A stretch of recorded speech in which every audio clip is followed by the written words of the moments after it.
It's Triple Crown here, Saturday, January 25th, 2025. Finally, we have arrived at day 2 of Culture Collision. It took me quite a bit to get through day 1. I will kind of lightning round day 2 here just to fit it all into one video today. It was just as good as it was on day 1. There was plenty of action going around. I had a lot of cool stuff walk up to the table.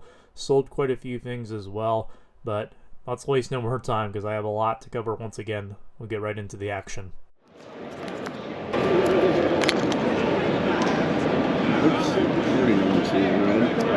It's not. It's a retail SSP. Yeah.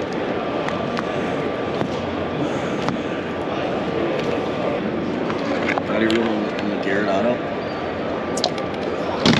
I'll listen to an offer. I know what they've been doing, but I'm not going to be below that. I see that the purple Herbert. Yeah. I think two ones over here. That's at a 25, right? I think so. Go ahead and take a look. Pull this out. Is this all Gibbs? Yeah. All 23 prison stuff. You see the Churio as well? Yeah.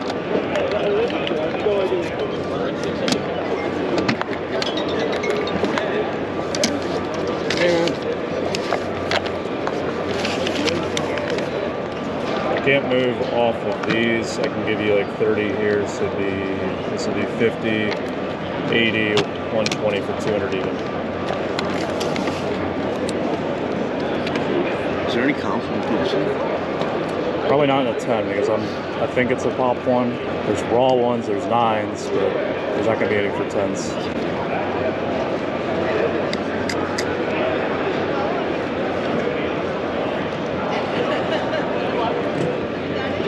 Get you on the Henry. 45 on Henry. Just go 40, make it 240. Yeah, because you're taking the other ones. That's fine.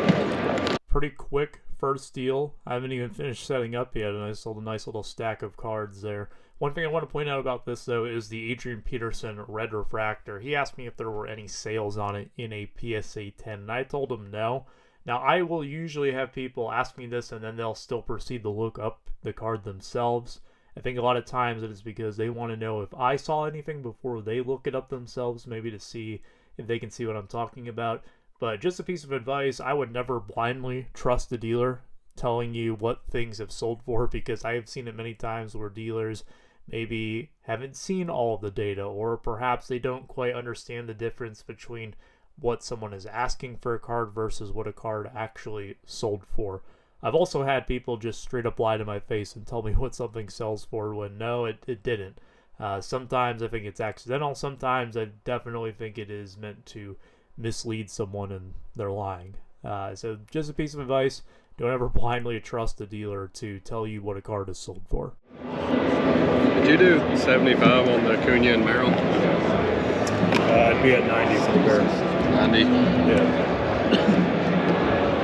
Did you get the 80? I'd be firm at 90.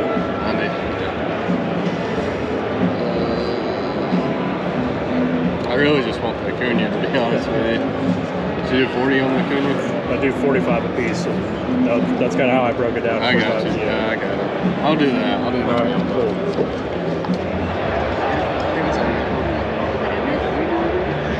Oh, the Emmitt Smith. And yeah, that's it. Cool.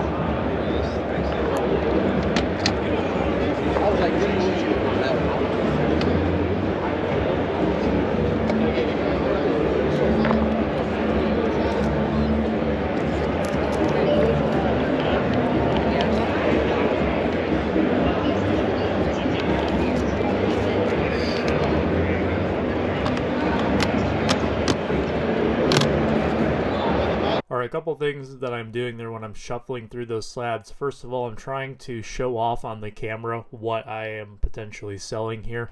I know that at times it's difficult with the dealer POV to see exactly what the cards are just because it's upside down. Maybe they're a little bit far away. So if I can remember, I will try to show them the right way. But when I'm in the middle of the action, sometimes that is not really on my mind. The other part of it is that I am trying to figure out, okay, if the buyer goes to make an offer, what am I willing to take on these cards? And I'm preparing myself, especially if they're going to look around a little bit more. Gives me just a few moments to kind of get my bearings straight and know right away, and then I can give them an answer, yes or no, give them a counter offer if needed. I also kind of just know what I want on these cards. I was talking about this with my good friend Garrett, card cutter here on YouTube, not all that long ago, where I kind of just have a feeling for what I want for certain cards, and I'll also help myself out. Sometimes I price things a certain way where I put a certain price sticker on it because I know that if I'm going to get offered on something, what I'll take for it based off of that price sticker. And it's not always a one-size-fit-all thing, but that's kind of where I'm at with it. So if you're ever curious about that, that's kind of why I shuffle through them like that. Can I see the Griffey? Yeah. Yeah, we'll take these then. Okay. Yeah. Where are we at on these? Let's see. 65, 115. 155, 305. I can't move too much on these. I could do like $5 off of each of those. So that would be 25 off, so 280 for all of those. 280? Yeah. Alright, let's do it. Cool. 280. Alright, that worked out exactly as planned. I kind of told him what my thinking was. Hey, I'll take $5 off each. Your total is currently at 305. Let's make it an even 280. He agrees to that. We shake hands and the deal is done. I really don't have too much to say here in the early goings because everything's going very smoothly. This is how I prefer shows to go, right? I don't have to pull teeth to make any of these deals happen. I don't feel like I'm getting dragged along for $5, $10 here on every single card. Definitely a welcomed change of pace from how it goes sometimes. I like those stickers, man. How do you make those? It's just a P-Touch label maker with black and gold font. You know, I've got a label maker. Like, I've got one of those. I mean, maybe it's just... How do you get the gold? Just the black tape? How do I get them to hold? No, how do you get the gold color? Oh, I just bought them off Amazon. They make like different ones for. I used to have blue ones that matched my color, but they were like I need blue to look with for black that. font. I just like it. Yeah, it stands sharp, out. yeah. Oh, it's very. I'm. Even if it was silver, it would stand. You know what I'm saying? Copper, whatever. For those who have asked in the previous Culture Collision vlogs and probably will again in this one, it's a P-Touch label maker that I used to make the price stickers. My friend Justin had the same exact font and layout for his price stickers. I decided to take a page out of his playbook and use them. I do like my electric blue ones that I did have. If I could get an electric blue font on the black background, that would be perfect. But I have yet to find such a label on Amazon. If anybody can point me in the right direction and has a label tape that I could use that's compatible with my label maker, I'd love to see it. But for now, I'm going to rock with the black and gold here going forward. Yeah, I spent 20... Did you trade it all? Yeah, I'll take a look. I'm trying this out.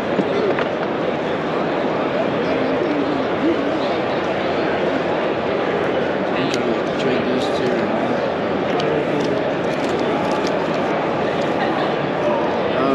I'd say about 67 you trade on that one, and on this one, probably like 110, 100 trade. What were you looking to trade for? So I like that Bijan. Bijan? Yeah. But I did see, I haven't seen it yet. There was two recent sales. One was 130 and one was 110. Yeah. I'll probably pass on these two just because I've been asked about that Bijan a lot and I feel more confident doing that. That's right. But thank you very much. Are you interested in them if there was another card that I was interested in? I don't know exactly what. I mean, I'll look at anything that you have that you're willing to trade. There are two ways that I will approach trading. I am either going to work towards a cash out or work towards increasing my value. If I'm working towards a cash out, that means I'm trying to trade evenly with the cards that I am bringing in, with the idea that they will be easier to sell than the cards that I am trading away. But if I'm trading up in value, then what I'm trying to do is move the card I have and get more value out of what I am getting. Sometimes that might mean it's a little bit more of a difficult sale, but if I don't feel it's going to be too difficult, then I will gladly try to increase the value of what I have. In this case, this Bijan Robinson card, I've been asked about it several times. I end up selling it later in the show. And these two cards here, they're nice cards. I think one of them is a Drake London auto. The other is a Chris Olave auto. But I know that Bijan's been asked about a lot, and really it's going to have to take something a little bit more to make me want to trade it. It's going to have to be something where I want to increase the value on it in order to let go, and that just wasn't going to happen here. Take 80 for that. I do 90. Yeah, there's a few selling for 85. I do 85's highest. I'll have to pass, but thank you. Yeah, I appreciate it. It's a nice card. I like it. There's also a few that are selling for more than 85, but, you know. There's some guy over there, by the way, that you have, like, What do you have on your judges? really? Huh? How much are you asking for these? 120. 120? Okay. How much you have on that bottle? Yeah, Probably worth 150. that one is numbered to 250. That one is 99.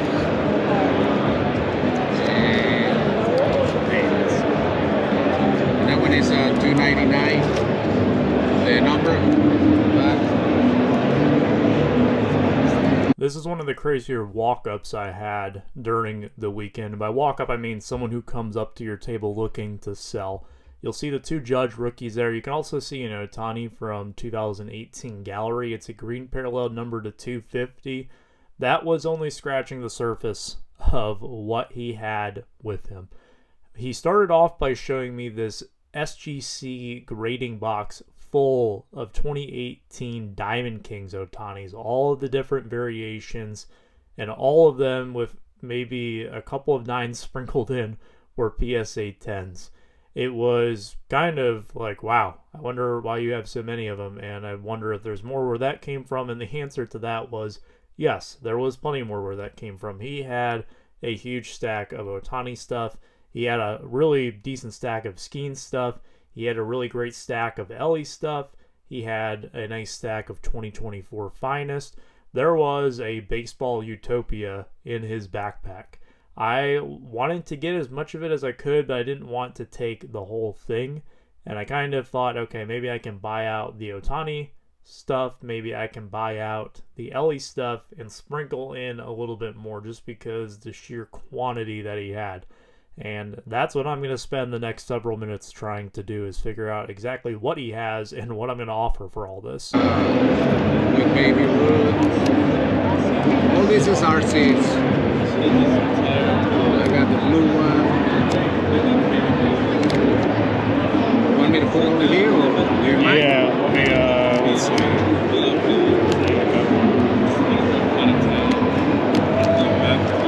Would you like? Would you like to take a look at my cards and see if there's anything? Yeah, let me just finish up this gentleman. And I got these two. There'll probably be a couple minutes. There'll be a couple minutes, just a heads up. I'll just pass it over. Yeah, no worries. Everything just is number and RCs. You got a rookie of the year last year. You did? Last year? No. What did you got? Skins. Skins got out of here. See, I got some skins, but I don't know if you're interested. Yeah, I'll take a look at Skins too. Did you have more in there?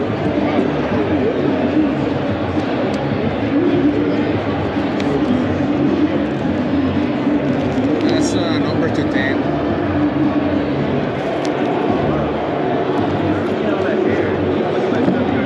And all this is refractor Sultani.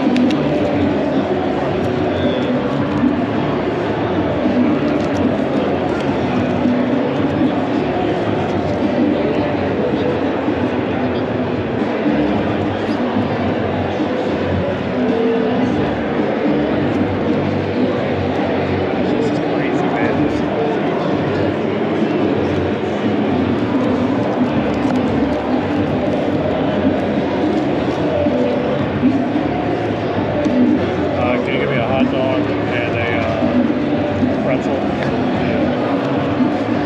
I have to give a big shout out to my friend Mike, Cards Across America, because I asked him real quickly over text if he would come over and watch my table while I went to go wash my hands and then go to the concession stand really quickly. And in between the time that I asked him that and when he came over, this collection walked up, and I definitely was not walking away from this collection. So he ran over there, got me my concessions, and then once I finished up this deal, I was able to run and go wash my hands really quick. But huge shout out to him, because I was probably going hungry if he did not step in and help me out here. We got quite the collection. Yeah. Since Otani came out, I started getting all his RCs.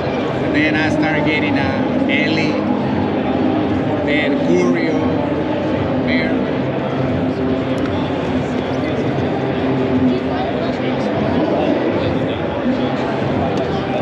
Compared to what normally walks up to the table, the depth of this collection was pretty massive. I mean, it seemed like the cards just kept coming and coming and coming. And at some point, I had to draw the line. I kind of figured, all right, I'm going to go after the Otanis, I'm going to go after the Ellies, and then I'll kind of cherry pick some of the numbered stuff to be able to go through everything and grab everything. Would have been just too much time, probably too much money that I wanted to spend, quite frankly. And also, there was a lot of stuff that I just wasn't interested in. Normally, if I'm buying out a large lot, if a large enough percentage of it is stuff that I actually want, I'm just going to try to buy the whole thing. But in this case, there was enough stuff where I'm kind of like, I could live without that, where I felt the need to kind of pick and choose my battles on this. So I'm going to build a nice hardy stack and just try to make an offer. I'm not going to sit down and price out every single card.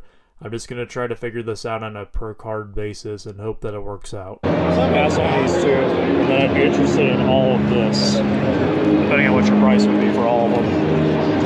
I'm good. I'm interested in all of these except for this one. Just depending on what you have for this kind of stack that I've kind of built here. So, what are you thinking for all of them? We'll listen to offers, man. My price, maybe. All this is number and color, and all this is RCs. I mean, you know where they're going right now. Yeah. And they about to explode, you know. Spring training around the corner.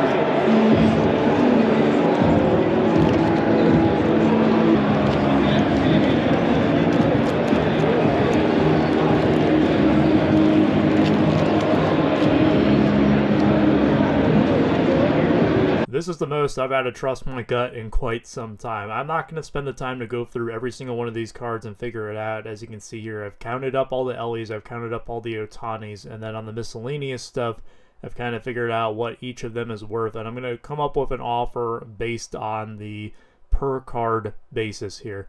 Now, I don't really know exactly where his head is at in terms of an offer. I don't know if my offer he's going to feel is super strong. I don't know if we're going to be way too far apart where he ends negotiations right then and there. But just from talking with him, there's about 5 to 10 minutes of exposition that I cut from this entire clip here, where we're just kind of talking about baseball and some of the players that he has in the stack. I feel that, you know, we've established enough rapport at this point where I feel like if I make an offer, it's not going to be insulting to him. It's going to be a fair offer and something that we can at least work off of. So here's my shot in the dark. Let's see how it goes. Just kind of spitballing it. I'd say 1,100 for this stack. Okay, not an immediate no, not any kind of shock one way or another. That means that I made an offer that is probably in line with what he was expecting to get. And in my head, I thought this is probably something that I need to offer anywhere from the 1,000 to 1,500 range. I think if I was creeping towards that 1,500 number, I'd be really uncomfortable and I'd have to add more to it. But I didn't think he'd quite go for 1,000, so I'm going at 11 here. I could be talked into 12, maybe 1250, but really beyond that, I would kind of get a little hesitant about this. But this is a really good buy. I don't want this to walk away. This is exactly what I need. This would fill up my showcases with the players that I get asked about most often in baseball, aside from Skeens, which is Ellie and Otani. It really doesn't get much better than this. And hopefully we come to a number that's at least close to that 1,100 I threw out there. 11 what? 11. Can you make it 1,250? I don't try to go beyond crazy number. Yeah. I'm just trying to be. I understand you gotta make money too. I'll do 12. Thank you, sir. In poker, we would call that a snap call. As soon as I said 1200, his hand was out and he was ready to shake to make a deal. That probably means that he's probably willing to take 11 or 1150 and just wanted to see if maybe I'd go a little bit higher, which I did. I felt 1200 was around the max range where I'd be comfortable. That 1250, I was kicking the tires on saying yes, but really 12 is where I wanted to settle at. And he seemed pretty pleased with it. This stack has a lot of potential to it. This was the kind of buy that I was hoping was going to come up to my table, and after a relatively tame Friday in terms of walk-ups, I was ecstatic to have this come up to my table. This will fill up my baseball case for Shipshewana, assuming most of these last until then, and I couldn't really ask for much more. He was incredible to work with, and this was just the cherry on top for what was a phenomenal show to start the year. Alright, that was actually the last clip that I recorded down in Atlanta, so I'll show you a little bit of B-roll from a previous show that I attended as I wrap up Culture Collision 2025. Fantastic show. I could not have asked for much more to start off the year. I came in with a plan. I came in with a strategy that was a little different from what I normally did. I stuck to it, and it worked out. You couldn't have asked for much more, I feel.